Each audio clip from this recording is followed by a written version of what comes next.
កថាភាគទី4ការការពារភាគីម្ខាងទៀតនៃជនដែលត្រូវបានកម្រិតសមត្ថភាពមាត្រា32សិទ្ធិដាស់តឿន1ភាគីម្ខាងទៀតនៃជនដែលត្រូវបានកម្រិតសមត្ថភាព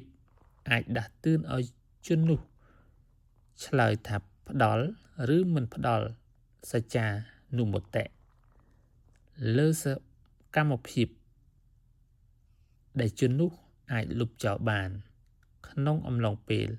លើសពី1ខែក្រោយពេលដែលជននោះបានក្លាយជាសមត្ថជនវិញប្រសិនបើជនដែលត្រូវបានកម្រិតសមត្ថភាព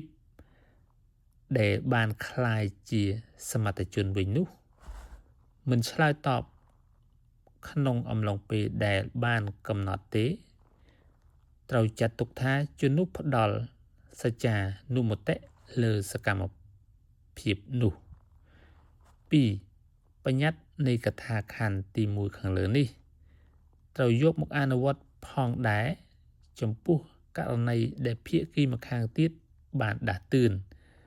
ដោយដែលបានកំណត់នៅក្នុងកថាខណ្ឌទី1ខាងលើទៅអ្នកមានសិទ្ធិអំណាចមេបាអ្នកអាណាព្យាបាលឬហេតុបឋមកៈអំពីសកម្មភាពដែលបានស្ថិតនៅក្នុងទំហំនៃសិទ្ធិរបស់ខ្លួននៅពេលដែលជនដែលត្រូវបានកម្រិតសមត្ថភាពមិនទាន់ក្លាយជាសមត្ថជនតែអ្នកមានសិទ្ធិអំណាចមេបាអ្នកអាណាព្យាបាលឬហេតុបឋមកៈមិនឆ្លើយតបក្នុងអំឡុងពេលដែលបានកំណត់ទេ